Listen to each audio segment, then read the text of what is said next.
சனிப்பெயர்ச்சி பலன் 2026 வாக்கிய பஞ்சாங்கப்படி விருச்சிக ராசி அன்பர்கள்.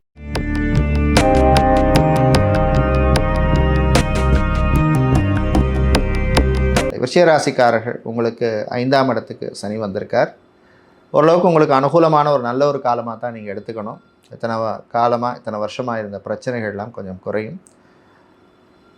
குறிப்பாக கல்யாணம் சம்பந்தமான விஷயங்களில் எவ்வளோ முயற்சி பண்ணி நடக்கலை அப்படின்னு மனசில் கஷ்டங்களோடு இருக்கிறவங்களுக்கெல்லாம் ஒரு ரிலீஃப் தரக்கூடிய காலம். உங்களுடைய தசாபுத்தி நல்லா இருந்ததுன்னா, அனுகூலமாக இருந்ததுன்னா நிச்சயமாக நடக்கும். குழந்தை பாக்கியம், புத்திர பாக்கியம் சம்பந்தமான விஷயங்களில் பிரச்சனை உள்ளவர்களுக்கும் நல்ல ஒரு காலமாக இருக்கும், தீர்வு கிடைக்கும்.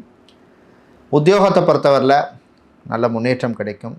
சரியான ஒரு இன்க்ரிமெண்ட் இல்லை, சம்பளம் கிடையாது, சரியாக ப்ரமோஷன் இல்லை, ஏதோ ஒரு பிரச்சனை அப்படின்னு உத்தியோகத்தில் இருந்தவர்களுக்கெல்லாம் கொஞ்சம் ரிலீஃப் தரக்கூடிய நல்ல விஷயங்கள் நடக்கும். பிஸ்னஸை பொறுத்தவரையில் இன்வெஸ்ட்மெண்ட் பண்ணிட்டோம், புதுசாக நிறைய ட்ரை பண்ணிட்டோம், எவ்வளோ மார்க்கெட்டிங் பண்ணுறோம், பட் சரியான ஒரு லாபம் கிடையாது, சரியாக சேல்ஸ் இல்லை, இந்த மாதிரி இருக்கிறவங்களுக்கெல்லாம் அனுகூலமாக இருக்கும். பொதுவாக இந்த காலப்பகுதியில் உத்தியோகத்தை பொறுத்தவரையில் யாருக்கு ஓரளவுக்கு அனுகூலமாக இருக்கும்னா, மீடியா, சோஷியல் மீடியாவில் இருக்கிறவங்க, அதே மாதிரி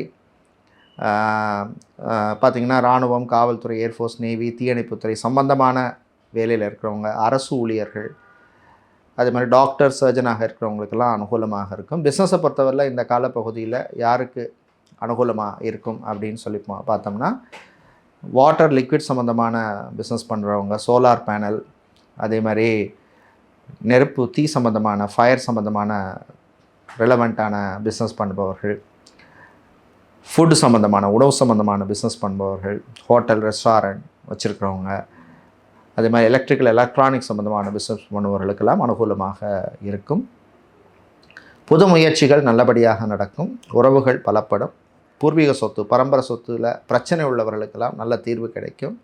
சொத்தை விற்றுட்டு சொத்தை வாங்கணும் அப்படின்னு முயற்சி பண்ணுவவர்களுக்கும் ஓரளவுக்கு அனுகூலத்தை தரக்கூடிய ஒரு காலமாக இருக்கும். மாணவர்களை பொறுத்தவரையில் நன்மையும் தீமையும் கலந்த ஒரு காலமாக இருக்கும். வெளிநாட்டில் போய் படிக்கணும் அப்படின்னு முயற்சி செய்யும் மாணவர்களுக்கு நன்மையை தரக்கூடிய ஒரு காலமாக இருக்கும். அதே மாதிரி வெளிநாட்டில் படிச்சுட்டு வேலை கிடைக்காம கஷ்டப்பட்டுட்டு இருக்கிறவங்க, சரியான ஒரு பார்ட் டைம் ஜாப் இல்லாதவர்களுக்கு கூட நல்ல ஒரு அனுகூலத்தை தரக்கூடிய காலமாக இருக்கும். காதல் சில பேருக்கு சக்ஸஸ் ஆகும். ரிலேஷன்ஷிப்பில் இருக்கவங்களுக்கு அனுகூலமாக இருக்கும். தம்பதிகள் ரொம்ப ஈகோ பார்க்காதீங்க. ரீசெண்டாக கல்யாணம் பண்ணவங்க விட்டு கொடுத்து போட்டிங்கன்னா நிச்சயமாக உங்களுடைய வாழ்க்கை சந்தோஷமாக இருக்கும், சிறக்கும். அரசாங்கம் சம்பந்தமான விஷயங்கள்லேயே இருந்த பிரச்சனைகள் குறையும். அரசியல்வாதிகளுக்கு ஓரளவுக்கு நன்மையை தரக்கூடிய ஒரு காலமாகத்தான் இந்த காலம் இருக்கும். ஆன்லைனில் பிஸ்னஸ் பண்ணுவவர்களுக்கும் நன்மையை தரக்கூடிய காலமாக இருக்கும். இந்த காலப்பகுதியில் நீங்கள் நல்ல பலனை பெறுவதற்கு வழிபட வேண்டிய தெய்வ வழிபாடு மாரியம்மன் வழிபாடு. மாரியம்மனுக்கு நீங்கள் சிவப்பு குங்குமத்தால் அர்ச்சனை செய்து வழிபடுவது ரொம்ப விசேஷம். உங்களுக்கு பார்த்தோம்னா இந்த காலப்பகுதியிலே 80% நல்ல பலன் கிடைக்கும். தசாபுத்தி நல்லா இருந்ததுன்னா இதில் ப்ளஸ், இல்லைன்னா சில மைனஸ்கள் இருக்கலாம்.